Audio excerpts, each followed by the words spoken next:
Hello and welcome to History Through Question. Today's topic is GIC lecture history last year's questions. 81 से start करते हैं today's question. By whom the fourth city of Tughlakabad built? तो it was built by the Ghiyasuddin Tughlaq और ये एक काफी symbolic एक तरीके से माइट शो करता है तुगलक डायनेस्टी का। और ये जो तुगलकाबाद फोर्ट है it was built by the Ghiyasuddin Tughlaq जो कि फाउंडर थे तुगलक डायनेस्टी के। Next question 82 in Vedic literature सभा एंड समिति आर टू डॉटर्स, ठीक है, और विच डीटी किस डीटी की टू डॉटर्स हैं? सबसे पहले सभा ऑलरेडी आप लोग को पता होगा क्या है, it's an assembly of people.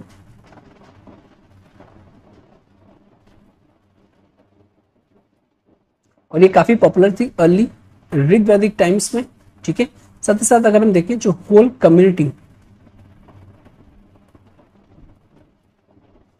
Community होती थी वही मेंबर्स होते थे सभा के और पार्टिसिपेट भी करते थे ना। जो विमेन्स थी in the early Vedic time पे they are also allowed to be participated और अटेंडेड दिस सभा। तो ये जो सभा थी सब स्पेशल इंपॉर्टेंस डिसीजन लेती थी with respect to community welfare and साथ ही साथ बेसिकली कुछ जुडिशियल फंक्शन होते थे उन चीजों पे भी ये डिस्कस करती थी। तो इसका सब्जेक्ट मैटर क्या था? That is the community welfare and साथ ही साथ impart some judicial functions as well. Okay, in contrast अगर हम देखें समिति जो थी वो क्या थी? तो समिति ये कमिटी ऑफ पीपल जो कि काफी ज्यादा पॉपुलर थी लेटर ऋग्वैदिक टाइम पे, ओके, लेटर ऋग्वैदिक पीरियड पे। और ये जो समिति थी बेसिकली ये रिस्ट्रिक्टेड थी एक तरीके से ओनली फॉर एलिट्स, मींस इसमें जो पार्टिसिपेशन था दैट वाज क्वाइट लिमिटेड। जो विमेन्स थी they are not allowed to be enter, ठीक है, और सिंपली डिबार्ड कर दिया जाता था टू अटेंड समिति। जो लास्ट समिति थी basically became only aristocratic body. और ये काफी ज्यादा क्लियर था कि जो कंडीशन ऑफ विमेन थी इससे भी हमको पता चलता है कि जो उनको पार्टिसिपेट नहीं करने दिया जाता था तो डिग्रेड हो गई थी अगर हम कंपेयर करें अर्ली वैदिक एज से और साथ ही साथ लेटर वैदिक एज में। ओके, अच्छा, डिफरेंशिएशन अगर हम कहें बिटवीन दी सभा एंड समिति तो इग्ना बिंदिंग ऐसा कोई डिफरेंशिएशन देखने को नहीं मिलता है between the sabha and samiti. Both are called the twin daughters of that is the deity Prajapati, ठीक है। तो यहाँ पे करेक्ट आंसर हो जाएगा C. Now both were mobile units जिनको basically led by the chiefs जो कि मूव करते रहते थे अलोंग विद द फोर्स। जो ओनली डिफरेंस है सभा एंड समिति में बेसिकली जो सभा है they perform judicial functions while the samiti जो है it did not. Okay, later जो सभा है it became a small aristocratic body और जो समिति थी वो cease to exist. 83 who give Gandhi ji the title Mahatma? अब ये महात्मा टाइटल किसने दिया था? तो the correct answer is Rabindranath Tagore. Okay, अब ये जो गांधी जी का महात्मा जो टाइटल था it was first used by the Rabindranath Tagore. Okay, अब ये किन्होंने किया था, किस टाइम पे किया था? तो ये किया था 1950 टू बी वेरी स्पेसिफिक मार्च में। गांधी जी को बापू भी कहा जाता था, ठीक है। और ये जो बापू है, Bapu means father in many Indian languages. तो कॉमन बिलीफ ये था कि जो रविन्द्रनाथ टैगोर थे इन्होंने ही इनको बापू भी कहा था फॉर द फर्स्ट टाइम्स। साथ ही साथ कुछ ये भी कहते हैं कि जो नेताजी सुभाष चंद्र बोस थे, ठीक है, उन्होंने उनको कहा था बापू। और साथ ही साथ कुछ और लोग ये भी कहते हैं कि जवाहरलाल नेहरू हैं उन्होंने कहा था उनको Gandhi ji as Bapu. Okay, so Gandhi ji जो इसको अगर हम करें तो consider the father of the nations. But ये जो बेसिकली ऐसा जो टाइटल्स है इवन जो formally conferred on him by the government, okay, there is no such titles जो कि ऑफिशियली दिया गया हो या गवर्नमेंट के थ्रू दिया गया हो। इवन जो आर्टिकल 18 है कॉन्स्टिट्यूशन वो हमको प्रोहिबिट्स करता है स्टेट की कोई conferring any titles to any person. Okay, साथ ही साथ सुभाष चंद्र बोस जो है first use the term father of nation,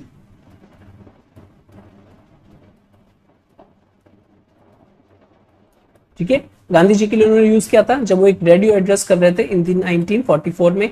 और लेटर नेहरू जी जो थे first prime minister of India, उन्होंने अनाउंस किया था death of Mahatma Gandhi ji saying that the father of nation was no more. तो ये सारी एडिशनल इंफॉर्मेशन थी which I thought it is important for you and आपको जाननी चाहिए।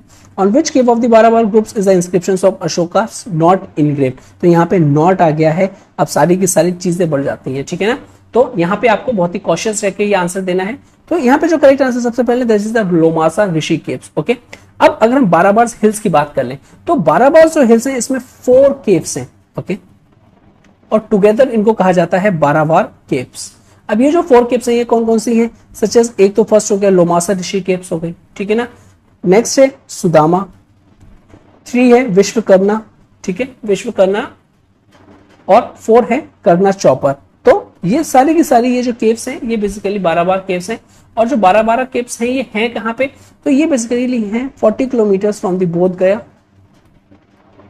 ठीक है, जो कि है कहां पे, that is located in Bihar, India. Okay, now थोड़ा सा अलग अलग केव्स के बारे में देख लेते हैं। तो सबसे पहले let's talk about the Barabar caves. तो बारावार केव्स अगर हम देखें तो oldest surviving rock cut caves है और ये मोनोलिथिक ग्रेनाइट रॉक से बनी हुई है। ओके, ठीक है, इस तरीके की इंफॉर्मेशन काफी इंपॉर्टेंट हो जाती हैं। अब ये कहाँ पे लोकेटेड है, तो ये बेसिकली बिहार में located to very specific Jehanabad district में। अब ये जो बारावार केव्स है इनका डेट क्या है, तो बेसिकली इनको कंसिडर किया जाता है कि 3rd सेंचुरी बीसी से लेकर मौर्यन एम्पायर तक का, बेसिकली अगर हम देखें 322 बीसी से 185 बीसी तक, ठीक है, तो इस टाइम पे ये बनी थी। सो बारावार केव्स जो इसको कंस्ट्रक्ट किसने किया था, definitely it was constructed by the Ashoka, ठीक है ना, फॉर दी किसके लिए, यूज ऑफ दी अजीविकास। तो अजीविका एक सेक्ट्स थे, ठीक है ना, हेंस इनको इसका जो renowned as a place of origin that is the Ajivika sect. Okay, so Barabar hills जो थी ये है कौन सी, ये किसकी, बेसिकली किस रिलीजन से या फिर किस फिलोसफी से related, that is the Buddhas और सिंपली बुद्धिस्ट केव्स। लेकिन हमको कुछ हिंदू और जैन स्कल्पचर्स भी यहाँ पे देखने को मिलते हैं। ओके, और बाबा सिद्धनाथ टेम्पल है, उसको हम शिवा टेम्पल जानते हैं। ओरिजिनली जो सिद्धेश्वर नाथ टेम्पल था वो भी यहीं पे लोकेटेड है, one of the peaks in the range of Barabar hills. Okay, और जो एग्जिस्टिंग एलिमेंट है यहाँ का बारावार केव्स का, कि जो इको इफेक्ट है, ठीक है, वो काफी ज्यादा कॉमन मिलता है बारावार केव्स में, जितनी भी और केव्स हैं वहां पे। नेक्स्ट है लोमासा ऋषि केव्स। तो इसके जो हम बात करें तो ये मैन मेड बारावार केव्स है जो कि लोकेटेड है southern side of Barabar hills, और इसको हम ग्रोटो लोमास ऋषि भी कहते हैं। ओके, तो ये जो रॉक कट लोमास ऋषि केव्स है बेसिकली एक तरीके से एक सेंचुरी है, और ये अर्लीस्ट सर्वाइवल चैत्य आर्क का इंपॉर्टेंट हमको एलिमेंट देखने को मिलता है। तो चैत्य ये बुद्धिस्ट का एलिमेंट है, ऑलरेडी हम लोग डिस्कस कर चुके हैं इसको। चैत्य आर्च इंपॉर्टेंट फीचर है स्कल्पचर डेकोरेशन का और इंडियन रॉक कट आर्किटेक्चर का, और सेंचुरीज तक रहा था। अब यहाँ पे जो आर्क लाइक फैकेट है लोमासा ऋषि केव्स का, ये एग्जैक्ट रेप्लिका है of the wood and thatch heads of monk, ठीक है, और साथ ही साथ इसको प्रोटोटाइप भी कंसीडर किया जाता है, जो कि आने वाले टाइम में फॉर द लार्जर बुद्धा चैत्यार्च, जो कि बेसिकली देखें हम महाराष्ट्र में मिलता है हमको अजंता और काली केव्स में। ओके, और ये काफी ज्यादा इन्फ्लुएंशियल है to the traditions of South Asian rock architectures. So modern emperor Ashoka के टाइम पे ये था, ठीक है, जो लोमासा ऋषि केव्स की एक्सकेवेट की गई थी, और किसको गिफ्ट किया गया था, दैट इज द अजीविकास मॉन्क्स को। तो अजीविकास की अगर हम बात करें तो अजीविकास एग्जैक्टली है क्या, तो अजीविकास के बारे में अगर हम बात करें तो ये है ancient religious and philosophical group, ancient religious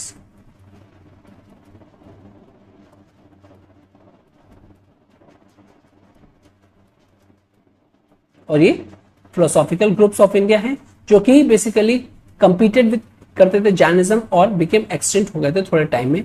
सो ये मेडिएट करते थे इन केव्स में और रिजेक्ट करते थे authority of Vedas as well as the Buddhist ideas. तो इंपॉर्टेंट थिंग क्या है, तो अजीविकास जो हैं दे रिजेक्टेड वेदास, और साथ ही साथ जो बुद्धिस्ट आइडियाज थे उनसे भी ये लोग सिंक्रोनाइज नहीं करते थे। तो ये एक डिस्टिंक्ट एलिमेंट है, ये आपको पता होना चाहिए। ओके, नेक्स्ट अगर हम सुदामा केव की बात करें तो ये बेसिकली लोकेटेड है left side of the Barabar caves, ठीक है ना, और सुदामा केव को ये प्रोबेबली ये कंसिडर किया जाता है कि फर्स्ट केव थी बारावार केव ग्रुप की। ओके, और Sudama it was dedicated by the emperor Ashoka. Basically यहाँ पे एविडेंस मिलते हैं as an inscription in the Brahmi using the protocol name that is the Priyadarshan, ठीक है। तो सुदामा केव्स में क्या मिलता है हमको, दैट इज द इंस्क्रिप्शन मिलता है प्रियदर्शन, और इस प्रियदर्शन का मीनिंग क्या होगा, that is the he who brings Joy, ठीक है, वो हमको एंट्रेंस ऑफ द केव्स में मिलता है। साथ ही साथ जो एंट्रेंस है सुदामा केव्स का बेसिकली एक शैलो एंट्रेंस पॉर्च है जो कि एक रेक्टेंगुलर पैसेज वे में जाके मिलती है। सीलिंग ऑफ सुदामा केव की अगर हम देखें तो वो आर्च है, और ये एक वॉल्टेड चैम्बर है, वॉल्टेड सर्कुलर चैम्बर के टाइप पे है जिसका रेक्टेंगुलर मंडप है। और इनर वॉल्स अगर हम सुदामा केव्स की देखें तो वो हमको एक बेसिकली रिप्रेजेंट करती है टेक्निकल फील्ड, बिकॉज एक मिरर लाइफ इफेक्ट देखने को मिलता है हमको, क्योंकि यहाँ पे जो इसकी फ्लैट सरफेसेस हैं और पॉलिश्ड ग्रेनाइट सरफेसेस हैं, ड्यू टू विच उसको एक मिरर ग्लेज टाइप का हमको देखने को मिलता है। नेक्स्ट है विश्वकर्मा केव्स। तो विश्वकर्मा केव्स की अगर हम बात करें तो ये basically like other Barabar caves two rectangular rooms हमको देखने को मिलते हैं यहाँ पे। ओके, और इसको विश्वामित्र केव्स भी कहते हैं। तो विश्वकर्मा केव्स जो है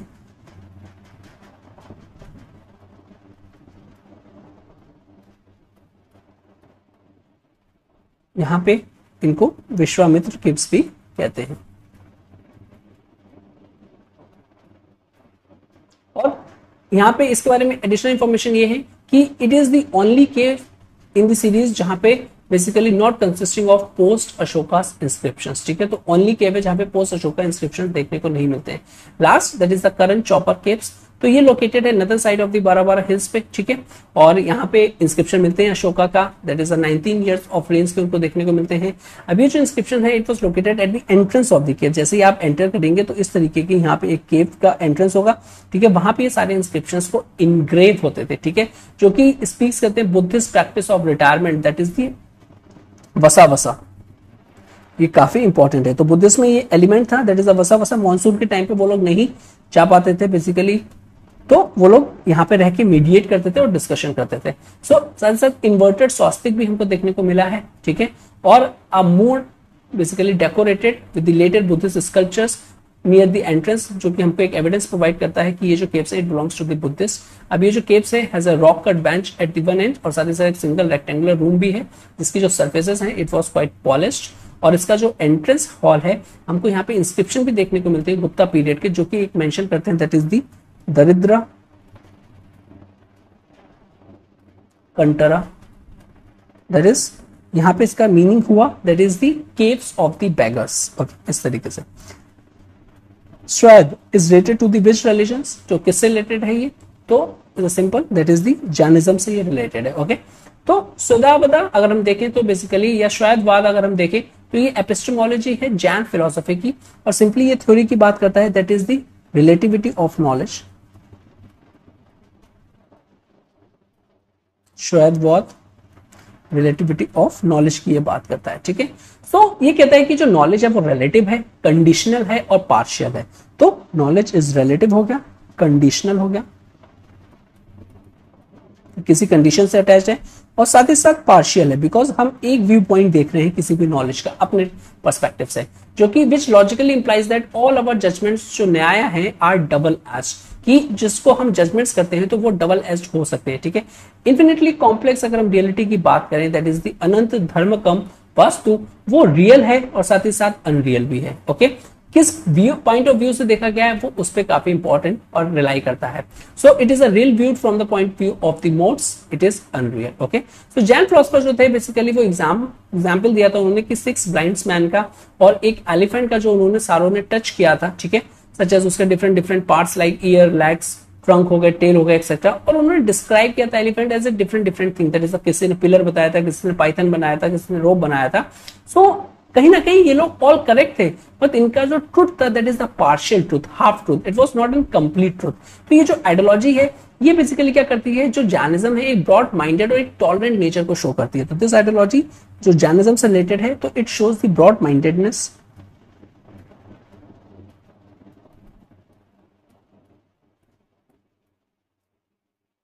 एंड साथ ही साथ जो टॉलरेंट नेचर था जैनिज्म का वो शो करती है, ठीक है। ये बेसिकली ये जो आइडियोलॉजी है टीच करती है कि कैसे रिस्पेक्ट किया जाए from the others point of view. It is not कि सिंपली अपना पॉइंट ऑफ व्यू को असर्ट किया जाए, लेकिन कैसे दूसरे के पॉइंट ऑफ व्यू को भी बेसिकली इक्वली इंपॉर्टेंस दी जाए। जो एवरी व्यू है is real from its own substance, space, time and form हो सकता है। तो यहाँ पे जो जैना बिकम्स द थियोलॉजिकल मीन एक तरीके से कि ब्राह्मणिज्म में, ठीक है, तो एक तरीके से मीन कैसे हुआ ये जो जैन की फिलॉसफी है। तो ब्राह्मणिज्म में अगर हम देखें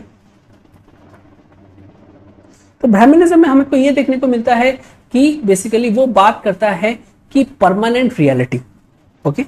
तो Brahmanism talk about the permanent reality, और दूसरी ओर अगर हम बुद्धिज्म देखें तो जो वो बुद्धिज्म है वो बात करता है मोमेंट्री और डायनेमिक रियलिटी की। तो that is the basic difference between the Brahmanism and the Buddhism, dynamic reality की बात करता है। इन कंट्रास्ट जो जैनिज्म है एक मीन प्रोवाइड करवाता है कि दोनों का ही एलिमेंट, ओके।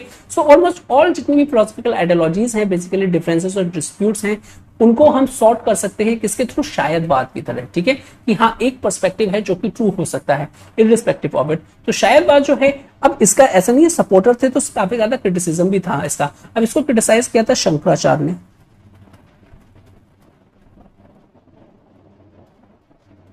साथ ही साथ वेदांतिन्स ने और बुद्धिस्ट ने भी इस आइडियोलॉजी को क्रिटिसाइज किया था, ठीक है। जो शंकर थे उन्होंने बेसिकली शंकराचार्य ने क्रिटिसाइज किया था कि ये कह के कि it is a self contradictory theory, ठीक है। तो शंकराचार्य ने क्या किया था कि ये एक तरीके की सेल्फ कॉन्ट्रडिक्टरी थ्योरी है, कि इसमें पता नहीं चल रहा है कि एग्जैक्टली हम बात किसकी, सेल्फ कॉन्ट्राडिक्टरी कर रहे हैं कि जो आप बोल रहे हो वो खुद ही में कॉन्ट्राडिक्ट हो जा रहा है। जैन फिलॉसफी बेसिकली अगर हम देखें तो it successfully defended by saying that जो कॉन्ट्राडिक्टरी ट्रुथ्स हैं about the same reality but वो डिफरेंट पॉइंट ऑफ व्यू के हैं, वो पॉसिबल है।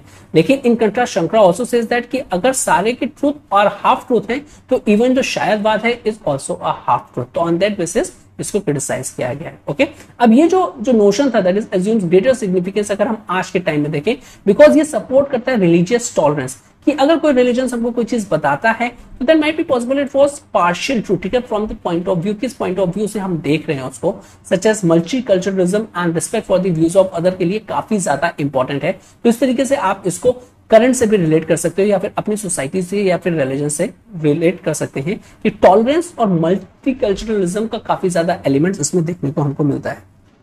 नेक्स्ट 86 क्वेश्चन जो है that is who among the following Mughal rulers was fond of playing veena? तो pretty simple, that is the Aurangzeb. So Aurangzeb जो थे गुड प्लेयर ऑफ वीना थे अमंग द मुगल एम्प्रेस। साथ ही साथ इन्होंने बैनिश कर दी थी singing from his court, but जो playing instrument it was quite continued और music in all forms continue to be patronized by queens and जो लार्जेस्ट नंबर ऑफ बिग्स थी इररिस्पेक्टिव उन्होंने बैन कर दिया था। इन्हीं के टाइम पे बेसिकली हमको देखने को मिलती है, चाहे वो क्लासिकल म्यूजिक में हो और साथ ही साथ जो ट्रांसलेशन हुआ था वो भी इसी के टाइम पे हुआ था, that is Persian during his rain. 87 questions. Who among the following founded the Deccan Education Society in 1884? तो डेक्कन एजुकेशन सोसाइटी के बारे में आपको बताना है तो correct answer is the Bal Gangadhar Tilak. So Deccan education society 1884 में स्टैब्लिश हुई थी पूना में under the inspirations of MG Ranade थे। ठीक है, अदर मेंबर्स अगर हम देखें part of the society, Gopal Ganesh Agarkar, Mahadev Ballal, Namjoshi, VP Apte, VP Kelkar, M S Bhogle and NK Tarap. It was formed to contribute to the cause of education and the cultures in the western area. तो यहाँ पे बात कर रहे हैं कि स्टैब्लिश करने की थी, फाउंड करने की थी तो बाल गंगाधर तिलक, और इसके एक इंपॉर्टेंट जो मेंबर्स थे बेसिकली वो हमने देखा है कि किसे एमजी रनाडे के काफी इंस्पिरेशन था ऑफ जस्टिस एमजी रनाडे और अदर मेंबर्स को भी ये पार्ट था। ओके, नेक्स्ट 88 देखिए, at which of the following sites was the first hominid fossils discovered in the Indian subcontinent? तो यहाँ पे ऑलरेडी डिस्कस कर चुके हैं हम लोग यहाँ पे। तो अगर हम देखें तो बड़ी सिंपल आंसर है हथनौरा। अर्लियर एविडेंस जो है एग्जिस्टिंग ऑफ ह्यूमन लाइफ के वो हमको यहाँ पे मिलते हैं और ये हथनौरा है कहाँ located? So it was located on the banks of the Narmada, और जो कि इटसेल्फ कहाँ पे लोकेटेड है, that is the Madhya Pradesh में हथनौरा विलेज। सो नर्मदा ह्यूमंस बेसिकली अगर हम कहें तो वहां पे उसको जाना जाता है नाम से नर्मदा मैन। अब इसको अगर हम ह्यूमंस की इवोल्यूशन की कैटेगरी में रखें तो ये आता है होमो इरेक्टस, होमोशेपियंस नहीं, होमो इरेक्टस, ठीक है, जो कि प्रीसीडिंग करता है होमोसेपियंस को, और ये मॉडर्न ह्यूमन स्पीसीज।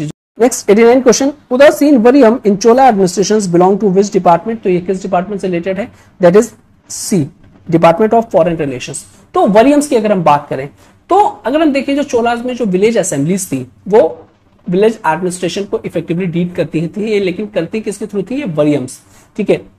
जो मेल मेंबर्स होते थे सोसाइटी को उनको कहा जाता था मेंबर्स ऑफ दीज वरियम्स।